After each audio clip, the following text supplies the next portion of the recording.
nothing new. And in today's video, I'm going to talk about the root causes of divorce. What's good, y'all? Tasha here. Welcome to the channel. And if you're new here, welcome.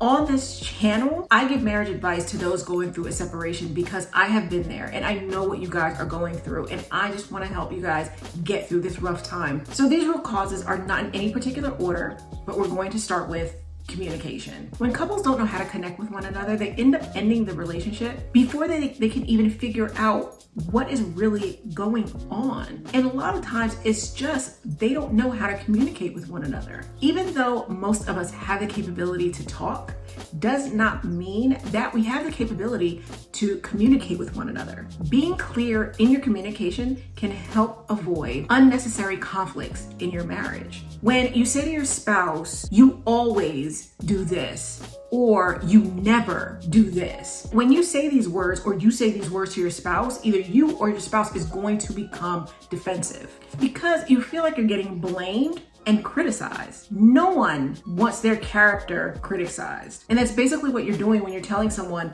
that they always do something or that they never do something. You're telling them that this is who you are. So instead of saying always or never, say it in a way that actually addresses the situation and not the person. For example, you could say something like, I felt like this when the clothes weren't put in the washing machine. Instead of saying that every time I wash clothes, you never help me, or you always do this when I'm washing clothes. The second root cause is finances. Talking about money is hard and it can be very uncomfortable, but in a marriage, it's something that has to be discussed. You are sharing the funds in your household regardless if you have a joint account or you don't. I said in one of my older videos about joint banking accounts, me and my husband don't have a joint account, but we still share our funds for the household. And I actually wrote about budgeting and money in my ebook, Don't Quit on Your Marriage. And I talk about in the book how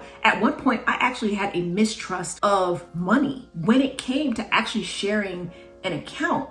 And because of that mistrust and because of that fear, it's one of the reasons why I don't have a joint account with my husband. But more importantly, finance can be a difficult topic because you both might have different views on it, and those views may clash. Talking to a financial specialist and learning about budgeting might actually help both of you. A financial specialist may be able to explain to you and may be able to tell you how you can actually go about talking to each other about finances. I'm not a financial advisor, so I can't tell you how you can talk to your spouse about finances. I can just tell you how me and my spouse talk to each other when it comes to finances. And we talk to each other about almost everything. If it's a big purchase, we are talking to each other about it. Usually little things here and there on Amazon, unless it gets crazy, we may not necessarily bring it up, but if we know that if we're buying something and it's over a certain price,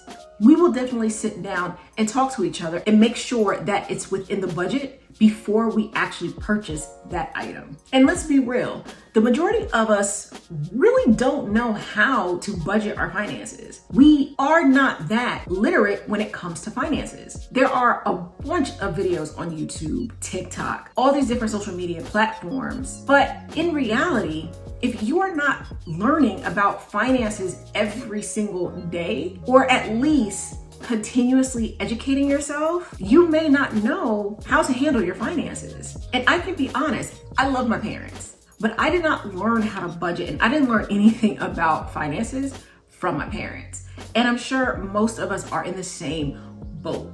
We did not learn any financial advice from our parents because honestly, they probably don't know anything about budgeting and financial literacy, but it's still an important part of our life and it's still an important part of marriage. And it's probably still one of the biggest reasons why most people end up divorced. Another root cause, of course, is cheating. Cheating not only breaks promises, but it also breaks trust within the marriage. There are many reasons people cheat, but really it's based off their own insecurities, or there's a breakdown somewhere within the relationship. Once trust is broken, it is very hard to get it back. And usually once the trust is gone, most marriages will fall apart. You can make a marriage work after cheating. It just takes a lot of work to build that trust back up after cheating. And many people will use this option instead of trying to figure out what is really going on in the relationship. What's wrong in the relationship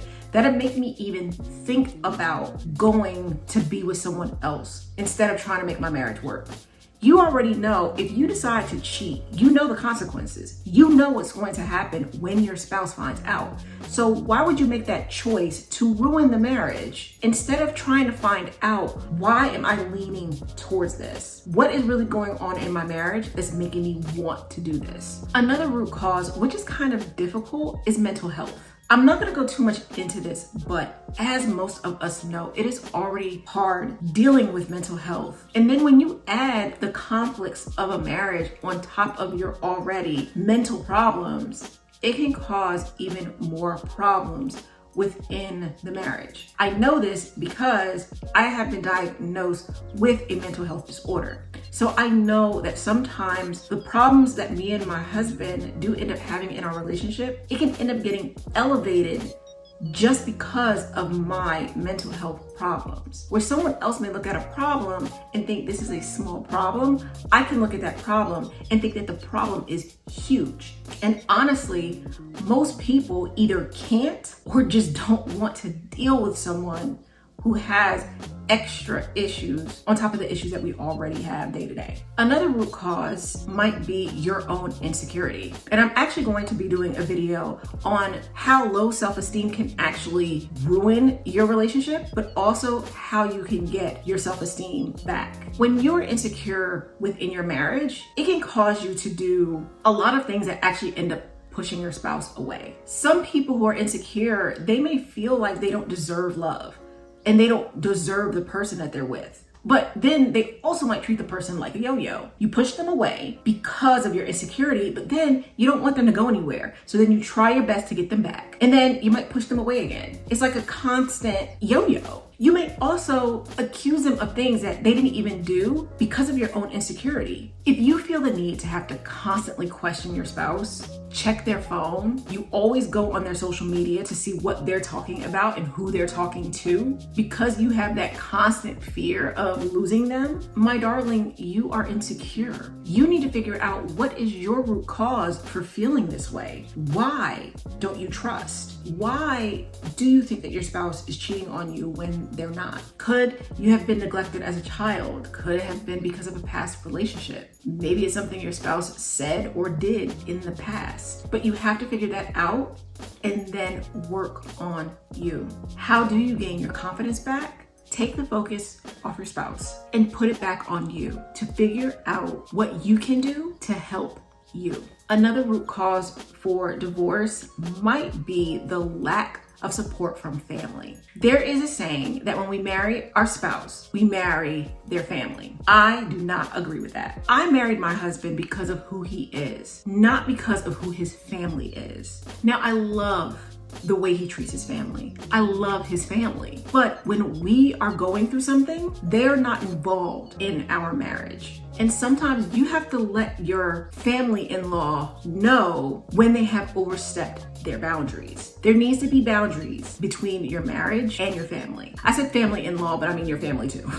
I don't want them to just think that it's your family-in-law that has the issues. But usually it is. It might not be your family and it might be the other person's family. But either way, a marriage can be broken up just because of family. They become a constant cause of stress and negativity within your marriage. It's bad enough that sometimes you have to handle outside influences. And sometimes that can cause stress within your relationship. And then when you also have to handle family on top of that, the relationship can end up becoming just too stressful for both of you. You just need to keep your family outside of your marriage. It's okay to ask for advice, but make sure that when you ask for advice, any advice that is given from your family, it is given with a grain of salt. It is taken, I should say, with a grain of salt. Listen and acknowledge, but you don't have to act on anything. Because depending on the type of advice that you're asking for, they might not give you true blue advice if, let's say, they don't like your spouse. Then if you're really truly trying to seek advice from them,